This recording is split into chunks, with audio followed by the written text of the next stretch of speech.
No Evangelho de Mateus, vamos ler no capítulo 6, verso 5 ao verso 8.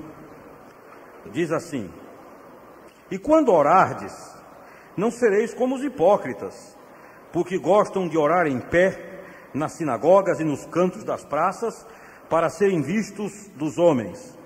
Em verdade vos digo que eles já receberam a recompensa. Tu, porém, quando orares, entra no teu quarto, e fechada a porta, orarás a teu pai que está em secreto. E teu pai que vê em secreto te recompensará. E orando, não useis de vãs repetições, como os gentios, porque presumem que pelo seu muito falar serão ouvidos. Não vos assemelheis, pois, a eles, porque Deus, o vosso Pai, sabe o de que tendes necessidade antes que lhe o peçais. Amém. O verso 6 diz assim: Tu, porém, quando orares, entra no teu quarto e, fechada a porta, orarás a teu pai que está em secreto, e o teu pai que vem em secreto te recompensará. Amém? Quero fazer uma pergunta antes da reflexão. Desse auditório que aqui se encontra, quantos de vocês aqui, em algum momento da vida, uma ou mais vezes, já experimentaram, já sentiram, já passaram e sabem o que é solidão? Levante a mão. Veja só, né? Solidão.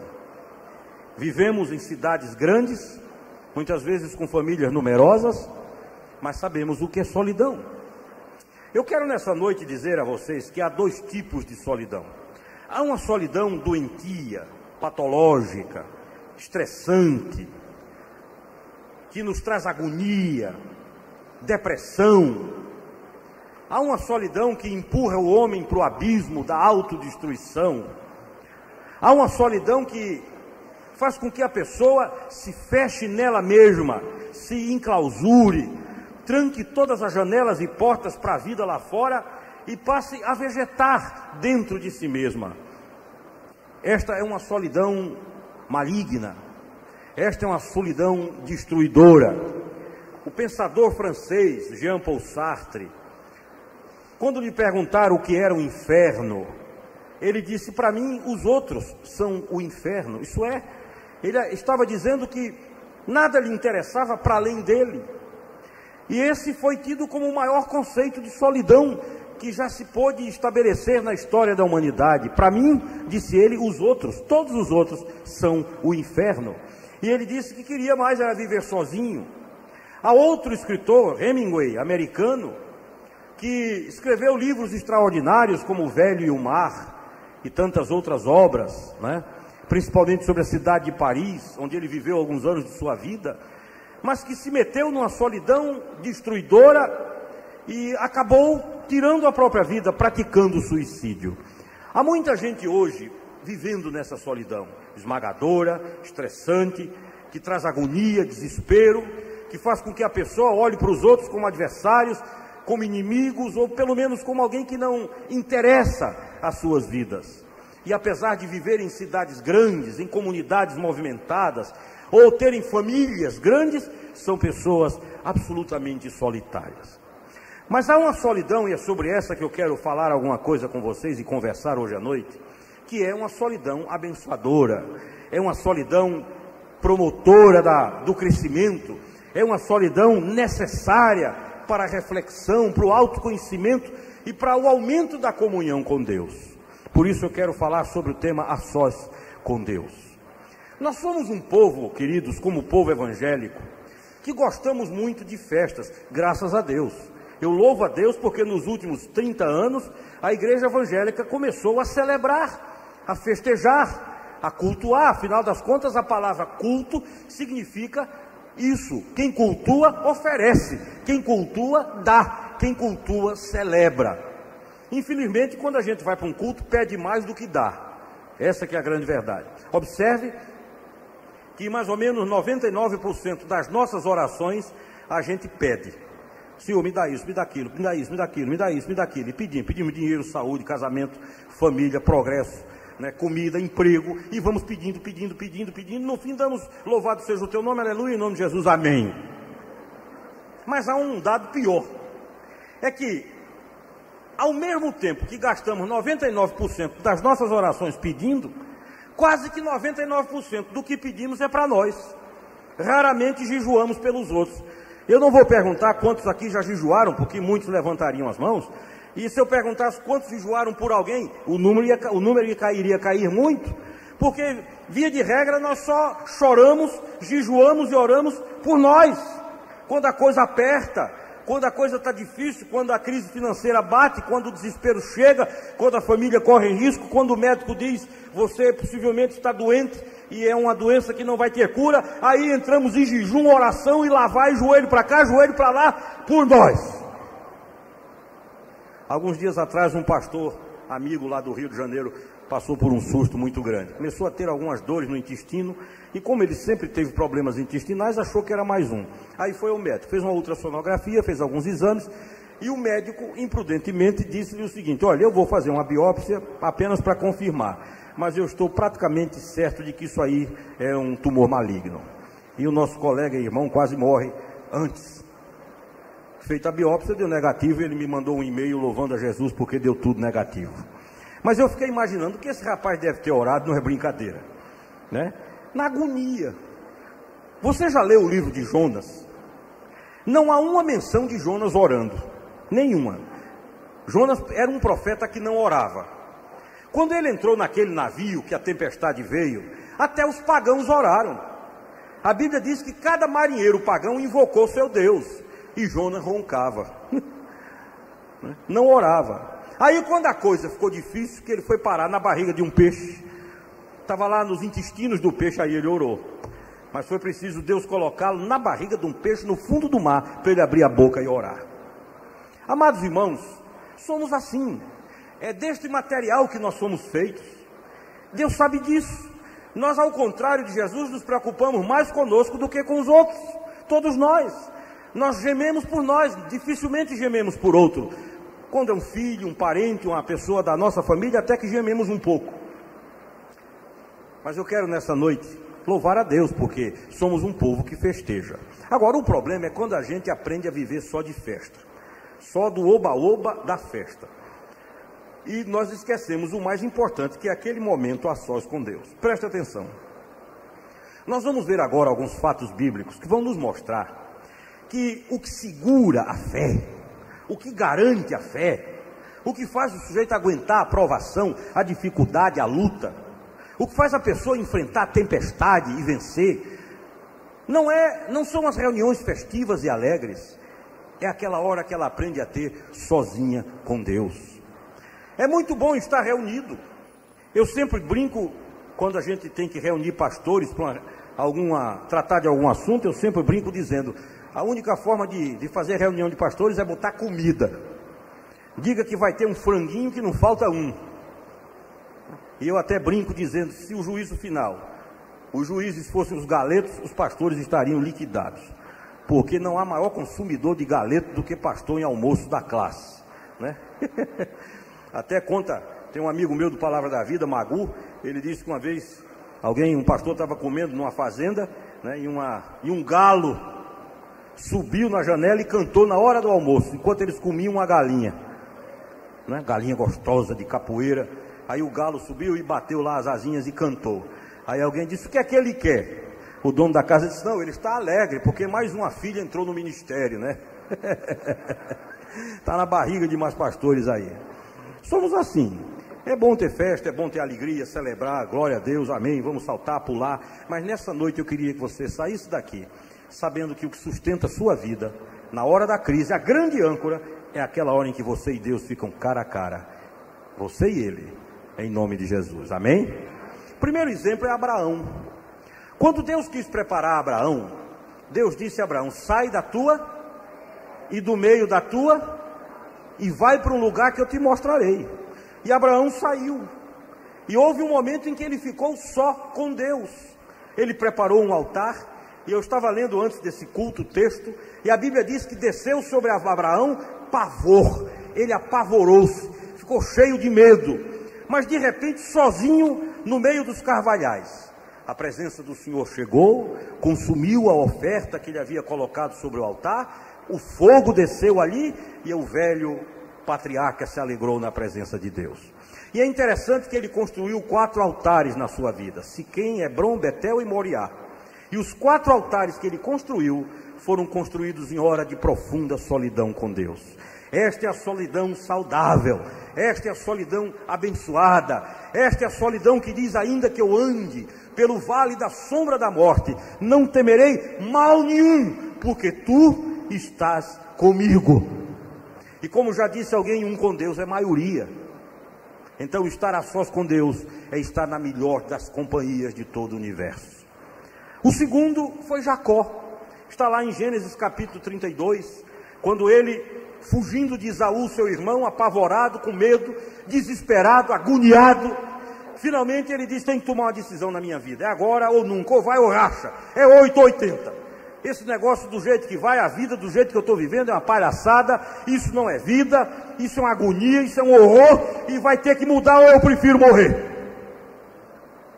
E diz a Bíblia em Gênesis capítulo 32, que ele pegou toda a sua família e mandou atravessar um riacho chamado Jaboque, mandou os empregados, os funcionários, passou tudo, e o texto diz assim: ficando somente ele, sozinho, sem ninguém.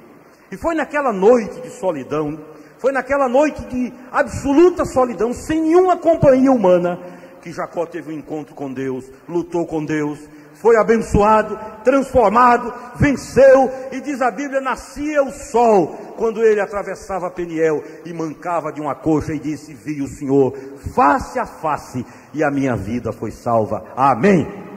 E dali para frente a vida dele foi outra. Até o capítulo 32 de Gênesis é um Jacó. Do 32 para frente acaba Jacó e começa Israel, porque até o nome dele foi mudado. Mas ele esteve só com Deus, cara a cara. O terceiro foi Moisés.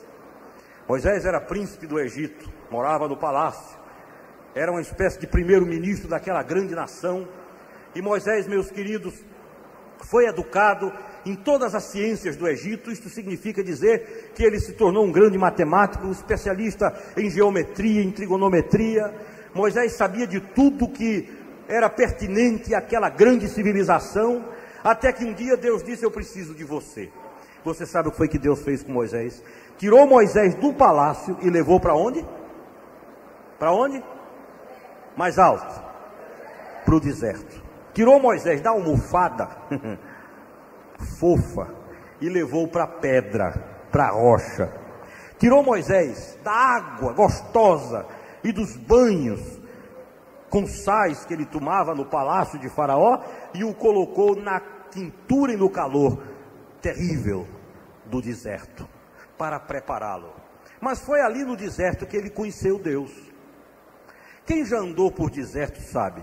Ainda agora eu estava ali conversando com alguns jovens e lembrando de uma viagem que eu estava fazendo pelo deserto do Saara, morrendo de sede. Estava eu com mais umas 2 ou 3 pessoas, estávamos juntos, e começamos a dizer: mas onde é que nós vamos tomar água? Onde é que vamos tomar água? E nada, só deserto, para um lado, para o outro, para trás e para frente, né? Só deserto, um calor horroroso. Até que apareceu uma barraquinha perdida lá no meio com a placa de Coca-Cola. Eu digo: opa, é aqui. Aí paramos o carro e eu desci para tomar uma Coca-Cola. Quando eu olhei para dentro da barraca, havia 2 pôsteres de 2 times de futebol. Eu olhei para trás, um era o Santos de São Paulo e o outro era o Botafogo do Rio. E eu disse para o dono da barraca, aí chegaram alguns meninos ali, aquela gurizada, e eu disse: eu sou brasileiro. Quando eles me viram e souberam que eu era brasileiro, aí aquela molecada começou a chegar junto de mim e fazia assim com o pé e dizia: Pili, Pili, Pili, se referindo a Pelé, né? E acabou que a gente tomou coca, água, foi uma verdadeira festa. Mas eu fiquei impressionado com a solidão do deserto. Um beduíno me disse que, tocando um pandeiro baixinho na sua tenda, ele era ouvido a 10 quilômetros de distância, sem nenhum amplificador, por causa do silêncio e da solidão do deserto. Pois foi para o deserto que Deus levou Moisés. E Moisés disse: o que é que eu estou fazendo aqui? Eu estava no trono, agora estou na areia. Eu estava numa almofada, agora estou numa pedra. Eu estava lá num no ambiente não de ar-condicionado, que não havia, mas havia os escravos ventilando ele com aquelas plumas enormes, e agora ele estava derretendo no sol escaldante do deserto, mas foi ali, sozinho, sem ninguém, no deserto, que ele viu a sarça arder e a glória de Deus se manifestar a ele. Muitas vezes, o que falta para a gente ter vitória na vida é aprender a cultivar esse momento a sós com Deus. É bom estar com os irmãos, aleluia, é muito bom. É bom estar nos cultos, amém, é gostoso. É bom ir para o retiro, para movimentos da igreja, não tem coisa melhor. Vamos encher o Ronaldão, oh maravilha, amém. Mas o que vai sustentar sua vida não são esses momentos. O que vai sustentá-lo na hora da crise é a vida que você cultivar a sós com Deus, amém? E como se não bastasse, queridos, o maior exemplo bíblico disso chama-se Jesus de Nazaré. Quando a gente estuda os ministérios de Jesus, há um chamado o ministério das retiradas. Sabe qual era? É que de vez em quando ele olhava para os apóstolos e dizia: fiquem aqui que eu vou ali orar, sozinho. E a Bíblia diz que muitas vezes ele passou a noite inteira em oração.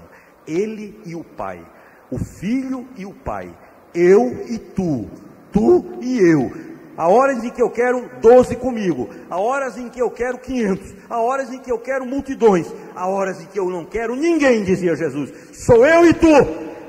E agora é hora de nós trocarmos as nossas confidências. Eu preciso te contar um monte de coisas e preciso receber tua orientação, somente eu e tu. Ora, se Jesus, que era Jesus, teve os seus momentos a sós com Deus, o que dirá de nós, querido?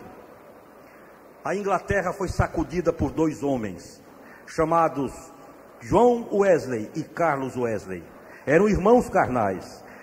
Os historiadores dizem que a história da Inglaterra está dividida em antes e depois desses dois, e que o ministério cristão dos dois evitou que houvesse na Inglaterra uma revolução como a Revolução Francesa.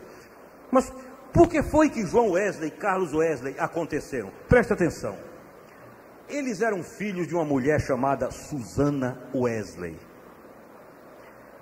E Susana Wesley um dia chamou uma moça que trabalhava com ela e disse: olha, a partir de amanhã, todas as madrugadas, de 5 às 6 da manhã, eu vou me trancar no quarto para orar. Agora, se alguém chegar, eu não atendo. Se um filho adoecer, dê remédio. Se um filho morrer, está morto, depois eu sepulto. Se minha mãe quiser, olhe, não atendo ninguém. Durante estes 60 minutos, nem você fala comigo, nem você bate na porta, e não há ninguém, nem se o rei da Inglaterra chegar, eu recebo.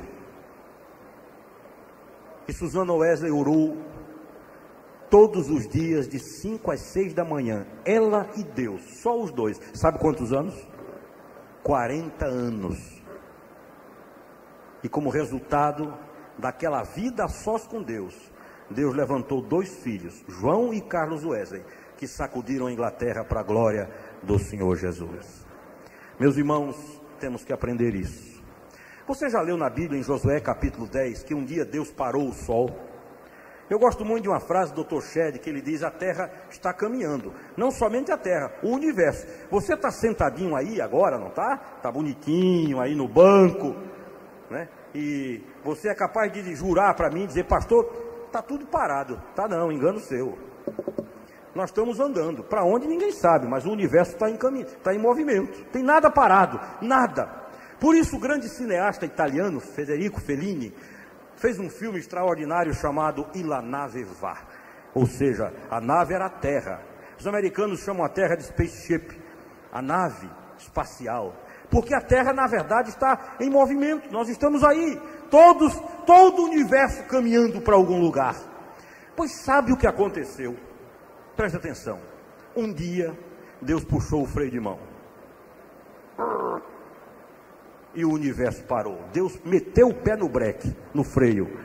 Deus parou o universo, o sol, as estrelas, a lua, porque Israel estava lutando com um inimigo que era especialista em lutas noturnas.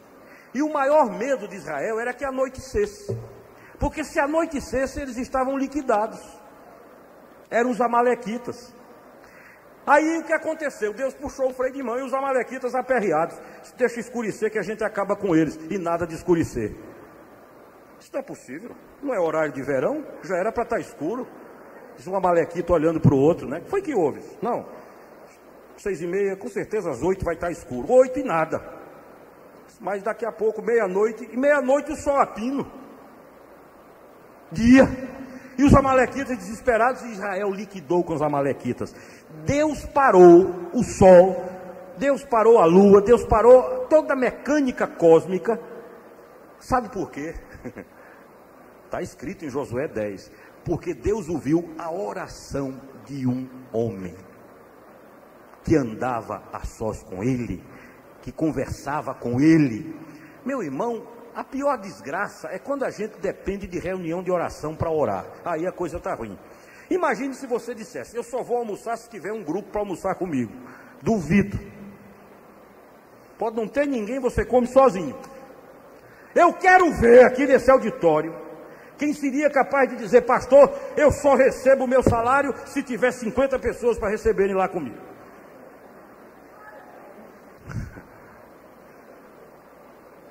Você pode estar sozinho, só você e os mosquitos, mas você está lá para receber o salário. E às vezes nós dependemos de ajuntamentos para falar com Deus. Algum tempo atrás, um médico muito conceituado nesta cidade, que é um homem de Deus, ele conversava comigo e dizia: eu passei por uma agonia tão grande na minha vida, família toda evangélica. E ele me disse: pastor, a agonia era tão grande, a dor era tão grande, o desespero era tão grande, que enquanto minha família dormia nas madrugadas, eu 2h30 da madrugada, eu estava orando, chorando, deitado no chão, não era nem na cama. Ele disse: eu escorregava para o chão e ficava no chão do meu quarto chorando, e as lágrimas molhando o chão, mas era eu e Deus, só nós dois.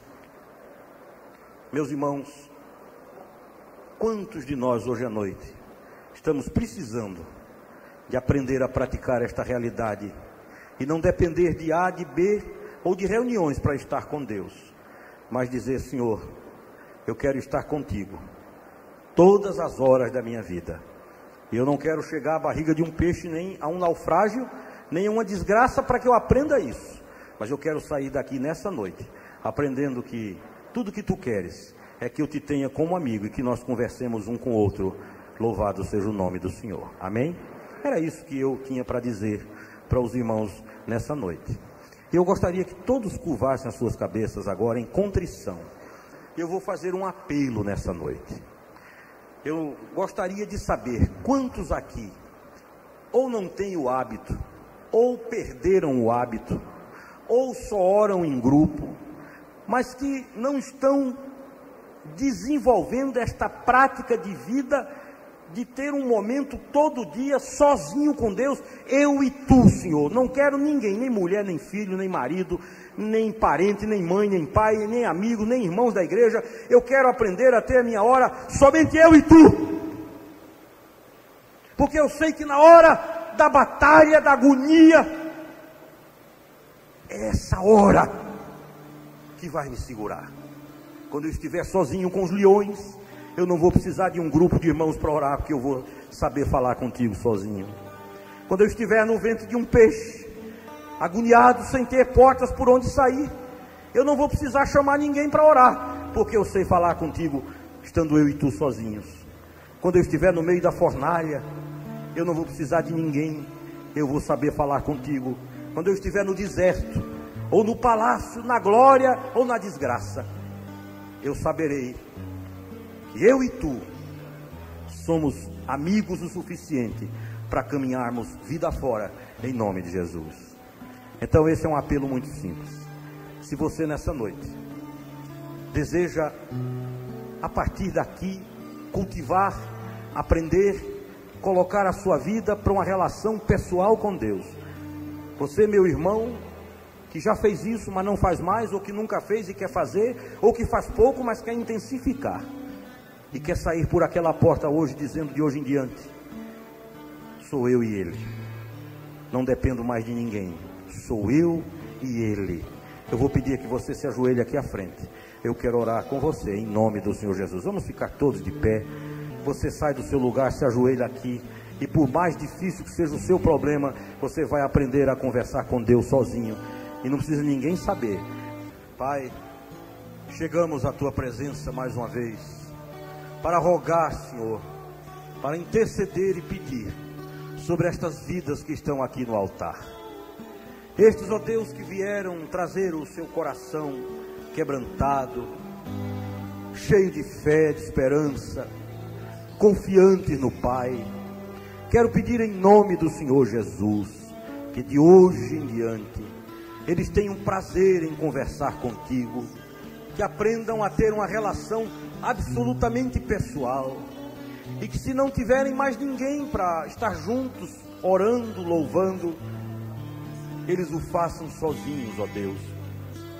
Que aprendam a ficar sós com Deus, que assim como tu falastes na solidão com Abraão, com Jacó em Jaboque, com Moisés em Midian, com Josué, assim como o Senhor falou com o próprio Jesus, o Filho encarnado, nas suas noites de oração, em absoluta solidão, mas sem solidão ao mesmo tempo, porque estava na companhia do Pai.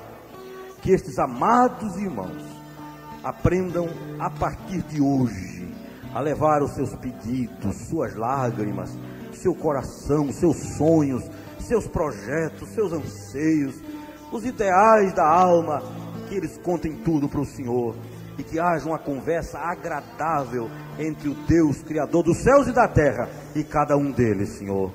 Faz isso, revela-te a eles na solidão do quarto, revela-te a eles na solidão, ó Deus, da cama, revela-te a eles quando eles te buscarem madrugada fora, num compartimento da casa, enquanto a família dorme, e eles, ó Deus, rasgam a alma na tua presença. Fala ao coração deles. Faz isso em nome de Jesus. Amém. Amém. Toda a igreja diga amém.